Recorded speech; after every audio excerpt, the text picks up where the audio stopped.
नमस्कार दोस्तों। अ, आज मैं आपको मूर्ति पूजा और मूर्ति के बारे में आपको बताऊंगा मैं। और मैं आपको ये बताऊंगा कि मूर्ति पूजा दो प्रकार की होती है। एक मूर्ति पूजा होती है चल, और एक मूर्ति पूजा होती है अचल। चल पूजा होती है घर के अंदर, जो अपन जो पूजा करते हैं अपन, चलते फिरती हो पूजा, मतलब कभी करे कभी ना करे, सुबह करे तो शाम को ना करे, शाम को करे सुबह ना करे, इस तरह से ही अपन जो पूजा करते हैं। अचल पूजा होती है मंदिर के अंदर, और दोनों का नियम अलग होता है। ठीक है, चल पूजा के नियम अलग होता है, अचल पूजा के नियम अलग होता है। चल पूजा में जो मूर्ति होती है वो हमेशा 9 इंच से छोटी होनी चाहिए। जैसे कि मान लो लोगों के मन में रहता है कि कितने अंगुष्ठ प्रमाण, अब अंगुष्ठ प्रमाण कौन सा है, कौन सी साइज है, ये नहीं पता लोगों को। ठीक है, तो अंगुष्ठ प्रमाण का जो विधान है वो मैं आपको बता देता हूँ कि अपने जो फोर फादर थे, ठीक है, परदादाजी और उनके लापर दादाजी की थे, पहले उनके पास में ये इंची टेप नहीं था। ठीक है, तो वो जो नाप करते थे, तो जैसे फुट का होता था इस तरह से बनाते थे वो। इंच का है, 4 इंची 2 इंची ऐसे उंगलियों का माप होता था। तो वो कहते थे अंगुष्ठ प्रमाण, अंगूठा जमीन के रखने के बाद में जो प्रमाण आकाश की तरफ होता है उतनी तक मूर्ति की पूजा कर सकते हैं।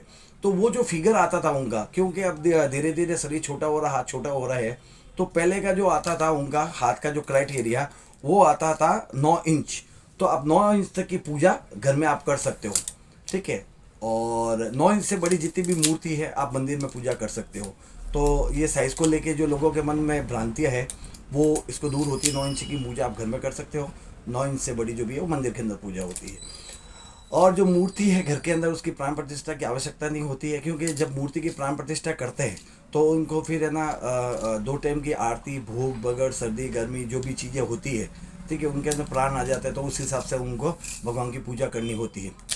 और मंदिर के अंदर जो होते हैं वो कभी भी प्राण प्रतिष्ठित ही होंगे, नॉर्मली ऐसा कोई नहीं होगा। तो उनके सुबह शाम की पूजा, भोग भगत, स्नान, जो भी नित्य नेम जो होता है वो 365 दिन का होता है।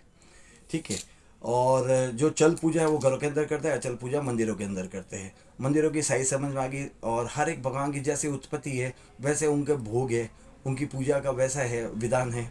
और उनके जो भी अपन तिलक लगाते हैं, ठीक है, तिलक का भी है ना भगवान के हिसाब से है। जो जिन भगवान की पूजा करता है, हनुमान जी का करता है सिंदूर लगाता है, ठाकुर जी का करता है तो पीला चंदन लगाता है, और शिव का भक्त है तो भस्म जो लेपन करता है, माता जी का है तो लाल कलर का सिंदूर लगाता है। ठीक है, तो अलग अलग भगवान का है, और हर एक भगवान के अलग अलग प्रकार का भोजन भी है, पुष्प भी है, जो भी फल है वो हर एक भगवान का उनके हिसाब से ये होता है। और मैं आपको आज एक जानकारी देने चाहूँगा, जो भी अपन सनातन धर्म में जो अपन मूर्ति पुजारी अपन मूर्ति पूजा करते हैं, और मूर्ति के अंदर प्राण होते हैं, ठीक है, और मूर्ति का प्रभाव भी होता है। तो अपन जिन भगवान की अपन पूजा करते हैं उनका प्रभाव जो उनके अनुयायी है, उनके जो भगत है, जैसे मान लो कि मैं भी हूँ आप भी हो, तो उन भगवान के जो गुण हैं या उन भगवान की जो चीज़ें हैं वो उस आदमी में प्रतीत होती है। जैसे कि आप जो भी हनुमान जी का जो भक्त है या जो राम जी को मानता है, उसकी कद काठी मगर मजबूत होगी, बलिष्ठ होगा, शरीर में ताकतवर होगा, और उसकी डाइट अच्छी होगी। ठीक है, और जो भी माता का भक्त होगा, माता रानी का, वो उसके जो फीचर है वो साइन होंगे, और गुस्से में ज़्यादा रहेगा वो। ठीक है, और जो महादेव का भक्त होगा वो एकदम सरल स्वभाव होगा, एकदम मतलब जो अपन कहते हैं ठंडे तरह का आदमी, एकदम शीतल एकदम, अगर दिया तो भी ठीक, ना दिया तो भी ठीक, वो महादेव का भक्त होगा। ठीक है, जो कृष्ण की भक्ति करता है, जो कृष्ण की जो अंश है वो आता है, तो जो कृष्ण की भक्ति करता है तो कृष्ण भगवान के जो उसके जो गुण आते हैं तो उसकी कमर में लचक आ जाता है। जैसे मान लो कि अपन जैसे कि महादेव जी का जो भक्त होगा उसको जय श्री कृष्ण कहना तो ऐसा कहेगा जय श्री कृष्ण, माता जी का कहेगा थोड़ा रुबाब में और तेज में कहेगा जय श्री कृष्ण। लेकिन कृष्ण भगवान जो भक्त होगा वह थोड़ा लचीला स्वभाव में कहेगा जय श्री कृष्ण। तो एक्चुअल में जो भगवान जो कृष्ण थे उनका जो शारीरिक जो था वो एक लचीला था। ठीक है, और जो भी गोपियों के साथ नृत्य करते थे, गोप, हालांकि गोपियाँ ठाकुर जी ही थे, कृष्ण ही कृष्ण के साथ डांस कर रहे थे। और तो भगवान का जो स्वरूप है, जो भगवान के जो है वो सारी चीज़ें उन भक्तों में आती है। जय माता।